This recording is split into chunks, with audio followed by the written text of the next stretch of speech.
So I've made a new book and it's out today. It's called You're Going to Be Okay Because You're Fucked No Matter What. I wrote that line a few years back thinking I wrote it to myself thinking this is stupid. And I thought, fuck it, I'm going to post it. And weirdly, it took off. And I was like, I don't know what works or goes viral on social media. You just got to write the thing that means the most to you at the time and plonk it up and see what happens. But yeah, this might be my favourite book I've ever done, and I hate to say, like, to start talking about favourite books. Makes me feel, I can't regret books that I've made because I love all my other books, but this one, they're tiny little thoughts. It's all handwritten on my typewriter, hand typed. I don't know. Does that sound fancier? It's putting hand in front of anything. You can put job after everything else, and it always sounds weird as well. But yeah, I hand typed it on my typewriter, and then I plonked them all into like my favourite little quotes, my favourite little stanzas that I'd stolen from my own poetry. It's like I cannibalised all my poems and found the marrow, the absolute guts of a poem. I ripped it off and put it into a separate document. I started typing them all, and these little hand type things, I started doing them quite a lot of them on social media maybe a year ago. So going, fuck it, I like the feel of bashing away at a typewriter and then plonking them up, and I like how they all come out a bit wonky and a bit fucked up. I've always hated typewriter fonts. You just do it or use a typewriter or don't. But I remember working in copywriting and advertising a long time ago, and I had a knack for writing what my boss called at the time zingers.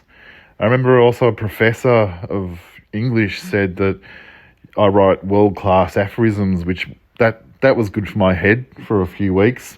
And I thought, fuck it, I am actually good at it. I can write real, like, condensed, explosive, combustible little lines that pack more, that they say more than they actually probably should. I can't even talk. I can't even talk. I write these things, yet I can't even talk properly. So I thought, fuck it, I'm gonna make a book of my little zingers, my little combustible, explosive sentences, put them one after the other, and see what happens.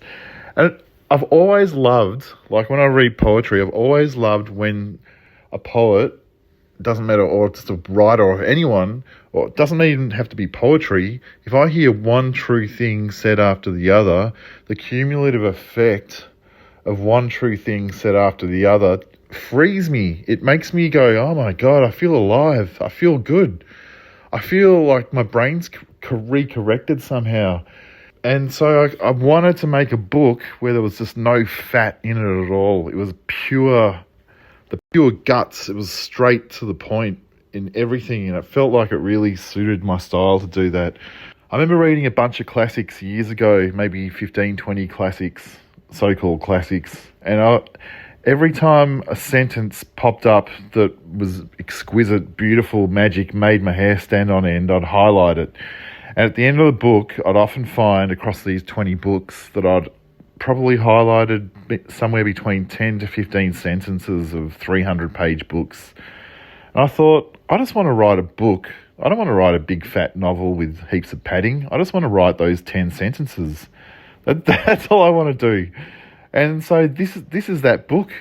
It's 136 little ideas, 136 little sentences. Some of them a few sentences each, but it's 136 of them in a little book as opposed to a classic novel where you get maybe 12 of them. And I guess it's good for an ADHD generation. And I know, fuck, my brain's nuts when it comes to trying to concentrate.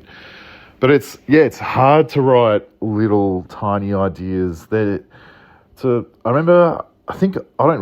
wasn't there, but Einstein said something like, sorry, I didn't have enough time to write you a shorter letter.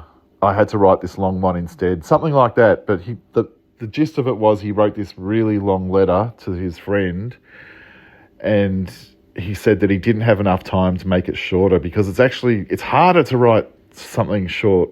It's hard to write essence the shit out of something until you just get the purity of something, and that's what I guess this book is like. It's all of them were really hard earned. Some of them none of them came to me easy. Maybe a couple of them did, but nearly all of them, it's like, Jesus, I just kept whacking away my brain over 10 years. So it's like a best of aphorism book that I've come up with over 10 years. And I had to do it. I'm so fucking happy. It's like a tiny book. It's postcard sized.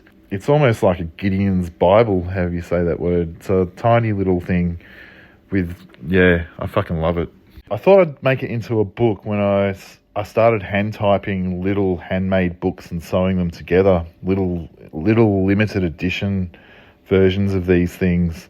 And I couldn't believe how much they sold. I was like, oh shit, okay. Well, I guess at some point I'm going to make a little book of this that's a little bit less expensive than a handmade object, and just put them all my favorite pieces of my bits and pieces all into one. I'll read the intro I wrote to this book. I sat by the train tracks for 10 years at night, Ripponlea, Melbourne, Australia, after work, exhausted. It was a sacred space between home and job where I'd find a sense of timelessness, a crow's nest of the self, where I'd try to make sense of the world. I love watching trains light up this place, hordes of commuters flung past through this riverbed of steel like industrial fireworks. Here I collected these following little ideas, jigsaw pieces, to create my own picture of life, one that made sense to me. Up until then, all the pictures on all the jigsaw boxes that were presented to me for how life was supposed to be rarely, if ever, made sense. Some of the following fragments are part of my larger poems from across my books. They're all typed on my wonky old typewriter that's missing an apostrophe. I guess I should read some random poems from it. Well, here's one. Life isn't nailed together with numbers and facts. It's flimsily held together with birdsong, fading sunsets and stray cats under parked cars. Or here's another one. One day you'll meet yourself and it will come as a shock. A stranger who knows all your secrets. You are coming to save yourself. The longer you're awake, the more life insists on making complete sense. It's relentless. Thank God for dreams that come along and unravel all that forced coherence. This one. Stay in a job for only 2 pairs of worn out shoes. Longer and you're walking in circles. So yeah, they're little bits and pieces, little fragments of life that sometimes made me laugh, sometimes didn't, but they all made sense to me. They all helped me sort of piece life back together from the one that was kind of endlessly forced on me and everyone else, I guess. But yeah, if you're keen, it's on my website. At the moment, it's launched today, 15% off, and 15% off all my books and prints until Sunday. So yeah, if you're one of the first people listening to this podcast, it's on for 3 days. If you're listening to it in a few weeks from now, 3 days is probably already passed. But yes, sadly or happily, it's probably my favourite thing I've ever made. If you'd like to leave a review for this podcast, I'd love it if you did. If you're listening to it on Spotify or Apple or wherever Apple Podcasts or wherever you're listening to it. Ta.